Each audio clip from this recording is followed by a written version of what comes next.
Bun găsit! Numele meu este Paul Milasan și sunt unul dintre membrii Thubten Group, o inițiativă dedicată promovării budismului tibetan, în special a tradiției Sakya, în România și nu numai. Astăzi am onoarea să vă prezint un moment cu totul special, un interviu realizat cu sanctitatea sa Gyana Vajra Rinpoche, cel de-al 43-lea Sakya Trisin și liderul spiritual al școlii Sakya a budismului tibetan. Am avut bucuria și privilegiul de a-l întâlni în timpul vizitei sale recente în Europa, iar această conversație este nu doar un interviu, ci o fereastră către o tradiție spirituală milenară. Înainte de a vă invita să ascultați acest dialog, vă propun să facem împreună un scurt popas, să descoperim ce este școala Sakya și cine este Gyana Vajra Rinpoche. De-a lungul secolelor, în inima Tibetului s-a născut și a înflorit una dintre cele mai profunde și rafinate tradiții spirituale ale lumii. Școala Sakya a budismului tibetan. Transmițând neîntrerupt învățături, meditații și înțelepciune, această școală a format maestri remarcabili și a păstrat vie flacăra compasiunii și a clarității interioare. Școala Sakya este una dintre cele 4 mari tradiții ale budismului tibetan, alături de Nyingma, Kayu și Gelug. Își are originele în secolul al XI-lea, fiind întemeiată de marele învățat Koncho Gyalpo, într-un loc numit Sakya, care în tibetană înseamnă pământ pal. Această tradiție se remarcă prin profunzimea filozofiei, rafinamentul practicelor tantrice și bogăția liniei de maestri realizați care au păstrat vie învățătura prin generații. În centrul ei se află învățătura Lamdre, calea și roadele, un sistem unic de practică ce unește gradual înțelepciunea teoretică cu experiența directă a realizării spirituale. Școala Sakya a fost timp de secole o punte între cunoașterea profundă și practica autentică, păstrând o linie neîntreruptă de transmitere din tată în fiu în cadrul familiei Kon, una dintre cele mai vechi familii nobile ale Tibetului.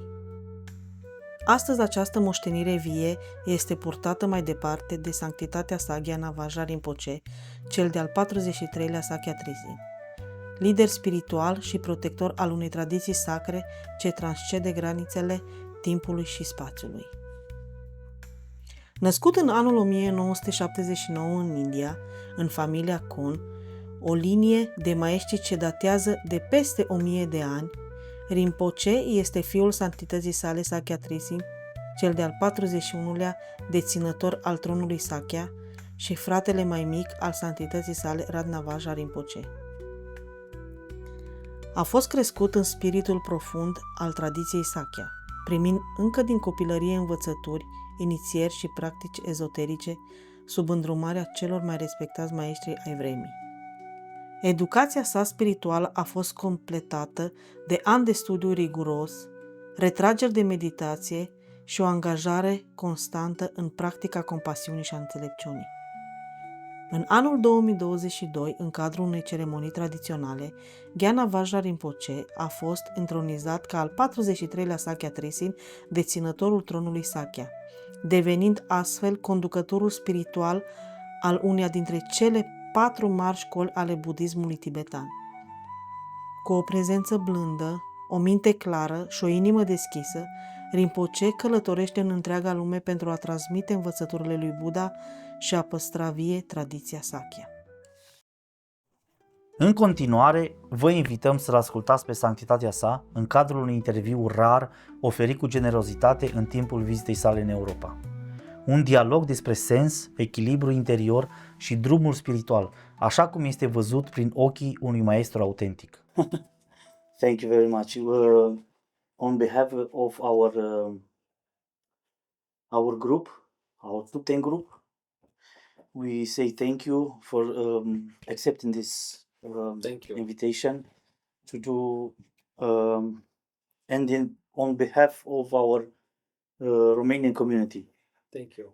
And others who aspire to become a Buddhist or to know the Buddhist path. Okay. My name is Paul Milasan, and I came from Romania. All our group are from Romania, Mm-hmm. and we are a small group near München, founded by Khenpo Tutenima. Okay. And yes, we want to spread as much as we can the Buddhist Dharma in Romania. Okay. Because in Romania there are not so much Buddhists. And I want to ask you a first question. For those who are not familiar with Tibetan Buddhism, what should they know about the Sakya tradition and its unique contribution to Dharma? As you all know, that Buddhism came to Tibet from India. All our masters in a long time ago, they went to India. They studied the language first. It was not easy, First they have to cross through Nepal. They go to India. They study the language for years, like many years. And then when they study the language, then only they can study the Buddhist philosophy, especially from Nalanda universities. And they spent many years. They perfected their education, and then they came back to in Tibet, and then they translated, they translated many of the teachings from Indian language, the Sanskrit and Pali language, into Tibetan, and then that's how. And also, basically, in Tibetan Buddhism in Tibet, we have four major religion. The first one is the Nyingma. Basically, it means the older one. Nyingma basically, the Tibetan word basically means the older one. And then around few hundred years later, Sakya and Kagyu came about. And then lastly, about 600 years, somewhere around there, is the Gelu, which is the youngest out of all four. And all of these Buddhist different traditions are there. One of the major reasons is because they came in a different timing. Different students, different students came from back to India from Tibet. So they follow different traditions. That's the major reason. And secondly, one is the unique thing, or what is the difference between about Sakyapa is that Sakyapa is basically coming from four different translators or Lozawas. The Bhari Lozawa, Dromi Lozawa, Mal Lozawa, Lozawa Rinjin Sangpo. These are the four translators which we follow, and of course, besides that, then some of the teachings that they brought, we follow difference. And if I explain to you in a different way, is that among the Sakya, Nyingma, Kagyu, Gelus, they are some of them emphasize more on philosophy, some of them more on intellectual rituals and meditation. So these are the difference. Otherwise, as a main teaching, basically there's not much difference. I mean, this is how I see it. And also for those who don't know, what are the responsibilities of a psychiatrist in a modern times?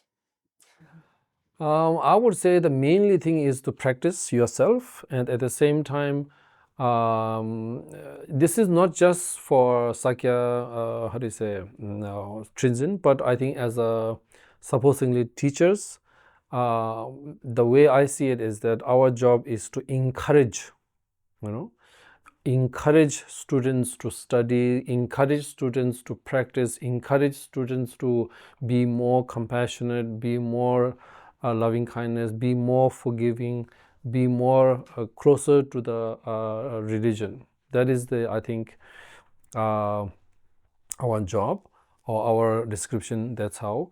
Otherwise, there is no specific practices as Sakya throne. I think there's not much difference actually.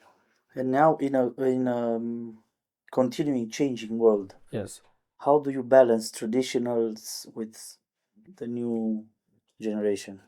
Although we are changing, but I want to, see it. It has always been changing. It's not only just because we feel that we are the most advanced civilization in the whole civilization ever since we started many thousand years ago, many thousand years ago. we feel today that we have the most advanced, we have the best technology, we have the most education, we have the best, right? But 100 years ago, they also felt they are the most advanced, they are the best, and they are the, so there is no difference at that way. And again, once people asked me that can Buddha's teaching have any effect in today's day and age, 21st century? And my answer to that is 2,500 years ago, there was a headache. We have headache. 2,500 years ago, there was jealousy, there was anger, there was desire. If the problem is the same, solution is also the same. Right? We wear different clothing, we have different haircuts, we have different food. These are all artificial. These are doesn't matter. These are some only artificial things. The inner, because Buddhism is all about inner practice, or inside. That's why you call it Nangpa, because basically inner practice is all same. There's no different whatsoever. It's like Buddha's 2,500 years ago, all the problem is the same problem we are facing. So Buddha's teaching is the same, the logic is same, method is same, practice is same. What message do you have for people in Europe, especially Romanians and Germans, because we are in Germany, who wish to follow the Buddhist path and they come from a tradition that has nothing to do with Buddha Dharma? One must understand that what is Buddhism. Buddha's people who follow Buddha's teaching, right? And what is the most important Buddha's teachings are basically so simple. It is so simple that many people do not believe it is that simple. Because Buddha's teaching is all about the truth, the truth. Not the truth that we see as a truth. Because the way we see it is because of our emotions, we see only what we want to see. We don't see the ultimate truth, the real truth. Whatever we see, we feel, we feel according to our wishes, what we want to see. So, but Buddha's teaching is telling us to see the very nature, the true nature of things. Once you see that, then everything is calm, and everything is more, then you will experience the true happiness, the true peace. Unless that happens, then one cannot experience the true nature of everything. So the simplicity, so that is, for example, scientist. So I'm not a scientist, but somebody told me a scientist is the moment the scientist says that this is it, that person is no more a scientist. Scientist is a person who, according to what at that time, at that moment, whatever information he has or he or she has, the result of that, they never how do you say, finalize. Right now, we only have this much information, and according to this information, this is the result. But tomorrow you may have more information may change, then you have different results, right? But if a person says this is it, then that is not a scientist. Just like that, Buddha himself, Buddha never said that you must follow me. Buddha never said, I am the right, the rest, everything is wrong, I am the only right, I am the best. Or he never said that. He said, this is what I found, the solution to all our suffering. This is what I found. First, you must check what I am telling you, if it makes any sense to you. Do you think that is real? This is the truth. Do you think this is right? If after checking, if you think this is right, then you can follow Buddha's teaching, right? Buddha's teaching is not like, if you do not follow me, you will go to hell, or you do something bad happen. He never said that. And for that, following Buddha's teaching, then we have, of course, as I explained before, that there are many different techniques, different methods. For example, even to learn any language, whether you can learn through writing language, speaking language, or memorizing, there are different methods. You can sing to learn, you can do all kinds of things. There are different methods basically. So similarly, all the Sakya, Nyingma, Kagyu, there are different methods. You can see it that way, easy that way. Different methods to learn the true nature of everything. Because Buddha is same, whether it's Sakya, Nyingma, Kagyu, whichever is, whether it's even Theravada, Mahayana, Vajra, all, Buddha is only one. The how do you practice is slightly different from here to there, but otherwise they are all same. What advice would you give to those who wish to begin an authentic spiritual practice but face the challenges of modern life? Always working, always running from here and there. By seeing the understanding where the problem is coming from, right? By understanding where is the coming from. Easy way to explain is that all our problems are coming from anger, desire, ignorance, these three things. And these three things, if you understand that, then many of the problems are, when you go to details, right now we think that we are thinking, but we are only thinking according to our information. We are not thinking as a how do you say, without, because we are thinking with biased thinking, right? Biased thinking, attachment. Because we have attachment, we only think that our people, our side, Buddhism is the best, Buddhism is better than other. Because then we cannot see the real thing. Because then if you want to see the everything as true nature, that means you have to be very balanced. You cannot take this side, you cannot take this side, you have to be in the middle, right?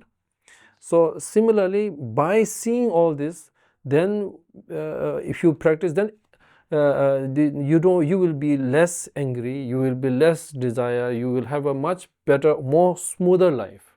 I normally don't say people that I wish you happy, because happy is not a natural normal. Happy is up, sad is down. What we want is a smooth, very stable mind. This is what we are looking for. Because when you have stable mind, you make rational decisions. When you are too happy, you cannot make decisions. When you are too sad, you cannot make decisions. When you are not angry, when you are not sad, then you can make a good decision. Good. I'm talking about in a general term.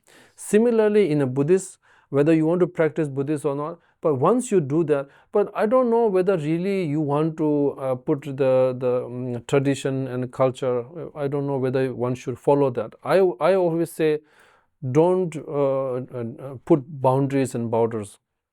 Just practice Buddha's teaching. You practice Buddha's teaching. That is only you need.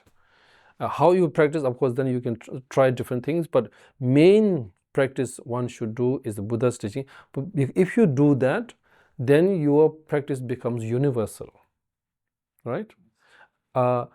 We, just like I want to be happy, you also want to be happy. Happy means more no suffering, right? So I'm sure all the Romanian people also want same thing what the other parts of the world, whether the Americans, the Europeans, the Russians, the Chinese, the Indians, they all want the same thing. Just because they speak different language and eat different food does not mean they are different. We feel they are very different. Oh, the Americans are different, the Europeans are different, the Indians are different, the Middle East are different. What is different? What is the difference? We eat the same food. Only difference is whether we put some ingredients of the food and some clothing and some skin color. But our inside bone structure is same. For example, we say, oh, the European food and American food, Chinese food, very different, right?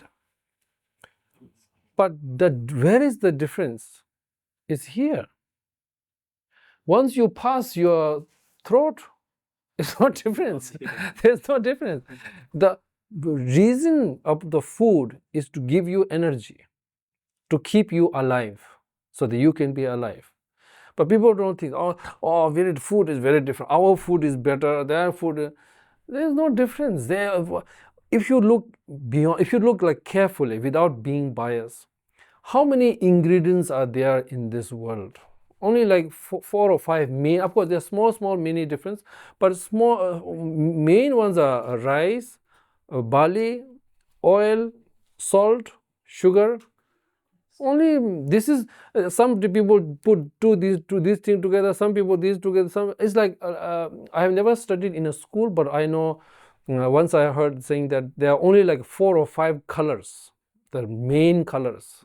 Yes. So all the other colors, whether you mix these 2 things or these 3 things or that, depend. All the other colors are coming from these things, right?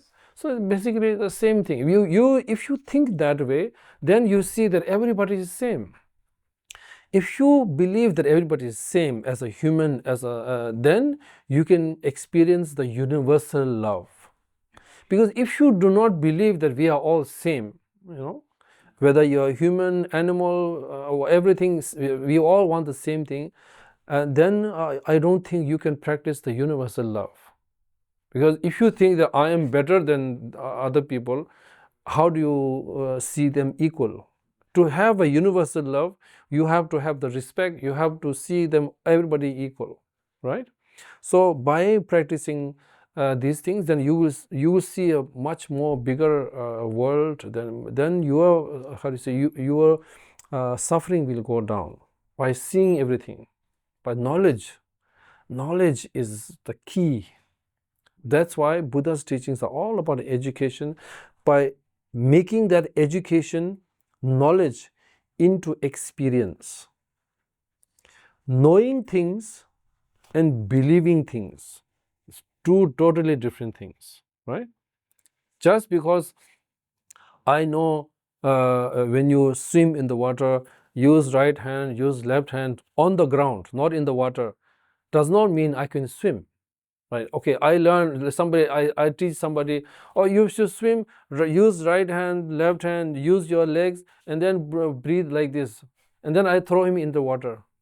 What will happen? Then a person needs experience. First, you need a shallow water. Shallow water, you try swimming a little bit. Then, as you learn, then you can go to a deeper water. Just because I said do this, do that, okay, now you throw. I cannot do that, right? Right? So, experience.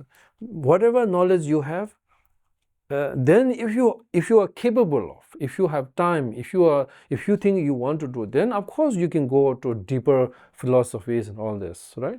Most of the people are not just Buddhists. This is my personal belief, that most of the people in this world, whichever religion you are following, people don't know what their religion is. Whether any religion, they know they are following their religion. Why? Because their parents following that, because somebody said that, but they don't know the true meaning of their religion. I believe that because I am a student of His Holiness the 41st, my root guru, he always said that every religion has its own beauty. Right? I truly believe that. If you truly follow your or whatever religion you are following, basic religion is same. Yes, there are some minor difference here and there, but these are minor things. Basic loving, forgiveness, kindness, helping others. Which religion does not teach that? They're all same. But by problem is that when you whatever you are following, when you want other people to follow what you want to follow, right? That's a problem. As long as you keep the religion inside for your own understanding, for your own improvement, the purpose of religion is to improve yourself, not to improve outside. Outside doesn't matter. Inside, if I am happy, whole world is happy. I mean, you experience that. If you are not happy, does not matter whatever you are doing, you are not happy. If I wear red sunglasses, everything I see is red. If I wear a green sunglasses, everything I see is green. So similarly, if I am not happy, does not matter I am living in a luxury place, house, very good place, good, everything is fine, I am not happy. If I am happy, I can be on the street and be happy. So that is these things, if one understands, then you feel more calm.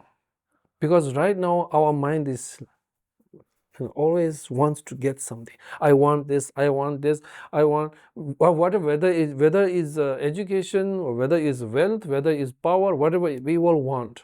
But the problem is that we don't know what are we going to do after that. I want to be happiness. As I explained before, I want to be happy. But what is happy? We don't know what happy is, but we spent our entire life trying to get happy. But the problem is that we don't know what is happy. So if you don't know what happy is, then what did I do in my entire life? Right? So these things, when you understand, then how do you say, like a Buddha's teaching for us, we experience it's like a illuminate in a dark place. When you can't see, you have to walk like this. You have to be very careful. Even in an open space, you have to be very careful, because you may fall, you may hit your leg on a stone or some table or whatever, you may do that. But when there's light, you can see everything is clear, you can run. But if totally pitch black, you'll be walking very carefully, because you don't know. So just like that, by understanding the samsara, by understanding yourself, your own emotions, then you are free. My belief is that if you want everything, you have to give up everything. Then only it's possible to get everything. As long as you are bound by boundaries, by emotions, by relations, you will be always be in a suffering. You have to be free. Only then possible to get everything. Another small question: how can we practice and cultivate compassion and wisdom in our daily lives, in work? It's very simple. Workplace. It's very simple. I always try to practice simple way, because complicated thing, then it becomes complicated. I'm thinking too much philosophy, then it becomes very difficult. What you want, what I want, what everybody wants, same, right? So if we want the same thing, then I feel we are same. In one of the teachings, they say first we try that how to say, you and I, we are same. That way, then you also want the same thing, happiness. I also want the same thing, free from suffering, happiness. That way you feel equal. Then you want to go above that. Once you are together, then you feel above that. Then I exchange my happiness to you, and I bring your suffering to me. Now that is the one more step ahead, right? So this is, as I said, Buddhism is all about mind training. Even you are doing physical rituals and chanting mantras and all that, that is to help you do that. We are not chanting mantra so that we can chant mantras. Even Tara, Guru Padma Sambhava, Avalokshitara, Manjushri, these deities, we are not chanting and praying to them so that we can meet them. What are you going to do if you meet them? What are you going to ask for? More wealth, that means more wealth means more problem, more attachment. So we pray to Tara, Avalokshitara, Manjushri, Guru Padma Sambhava so that we can achieve Buddhahood. Is not to be near Buddha or to be just to see the. What are you going to do if you see the Buddha? There's, we want to be Buddha ourselves. What does that mean? That means that we want to be enlightened. Every Vajrayana practitioner or Mahayana practitioner, our goal is same: achieve enlightenment. And enlightenment from what? From your own emotions, not from others. Because when you are free, as I said, if I am happy, the whole world is happy. If I am free, the whole world is, because you have your own world, I have my own world. Meaning, you have the best restaurant, the best food, the most important person, the most beautiful place. I have the best restaurant, the best, most beautiful place. So it's, that way. If in my world I have to, once I do that, then I'm free. Most of the problems that we see or we are going through now is created by ourselves because of because we cannot see the true nature of everything, because we still have attachment.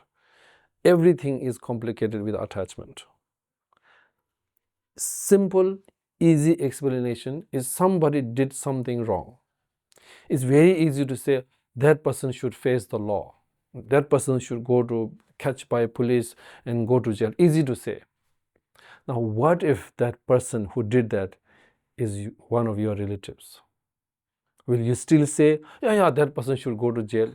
Or you will try, what if that person is your parent, your children, your husband, your wife?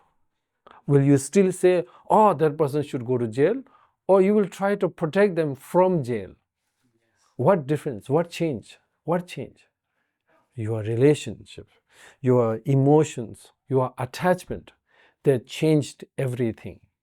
So by practicing Buddhism, the most important thing will change. Physically, you will not change anything. You will not get six packs, you will get no muscle, you will not get any of those things. But only thing will change, and the most important thing change, is that you change your point of view, your perception. Once you change that, everything is changed. Every single thing is changed. So powerful, your perception. So much powerful. We have no idea how much power, because that's how our great masters, they see everybody's Buddha nature. In a worldly terms, the positive side, the good side. For great masters, there is no bad person, or that person should not practice Buddhism, or that person should not do. There's no like that. Nobody like that. Everybody has Buddha nature. Everybody is positive.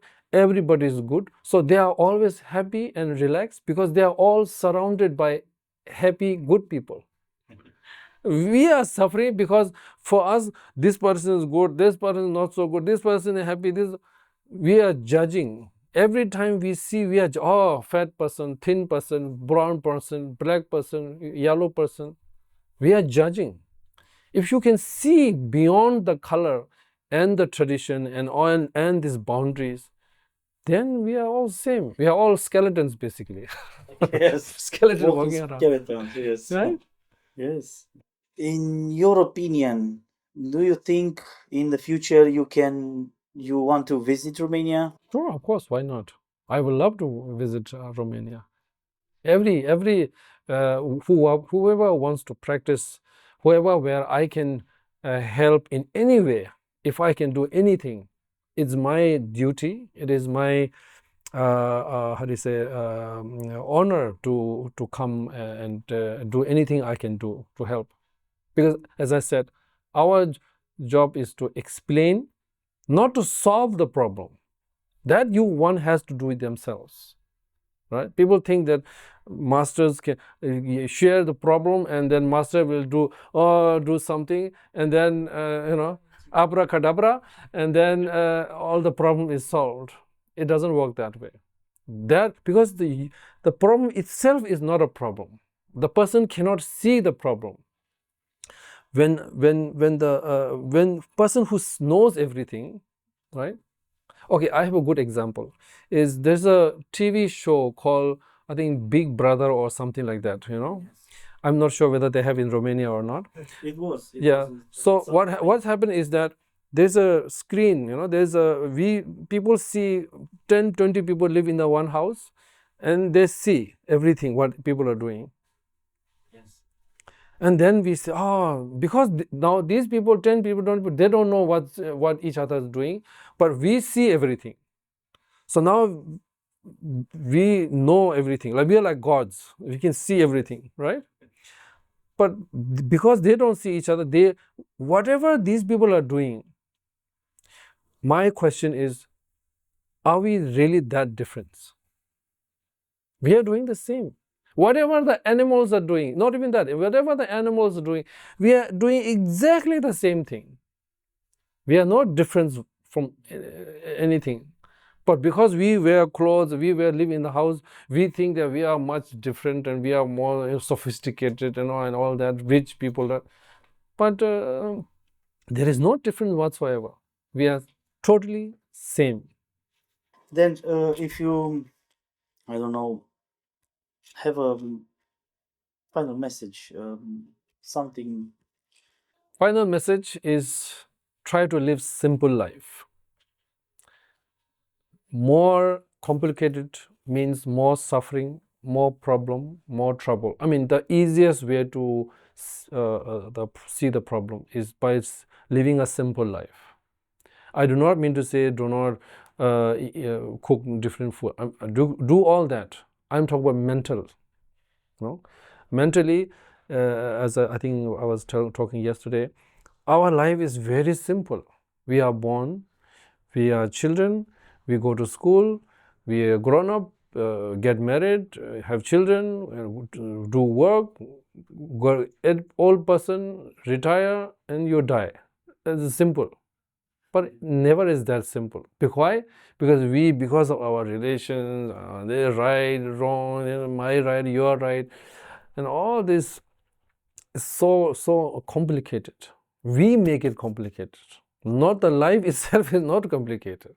We make it we do everything possible to make it complicated. Right? And then we face the problem and we are complaining. If we are making the problem, we should understand that, but we don't understand. That's why we have all the suffering and all the problem. Problems are simple. Everything is simple. Think simple, then you have much less problem. The more the complicated life you have, but then you will have more problem and trouble. So live simple life and you will have a much better life, much smoother life. Nice message. We thank you very much that you give this opportunity to us. Thank you so much. And I hope we do this another time. And in Romania. In Romania. Yes, Romania. That will be very nice. Thank you very much. And thank you for your time. Thank you. Vă mulțumim că ați fost alături de noi pentru acest moment special. A fost o adevărată binecuvântare să-l ascultăm pe sanctitatea sa, Gyana Vajra Rinpoche, și sperăm că învățăturile oferite v-au adus claritate, inspirație și curaj în propria practică spirituală. Dacă v-a plăcut acest interviu, vă invităm să distribuiți acest conținut și să urmăriți Thubten Group pe Facebook și YouTube, unde continuăm să postăm învățături autentice din tradiția Sakya și nu numai. Până data viitoare, vă dorim liniște, claritate și compasiune în inimă. Tashi de leg.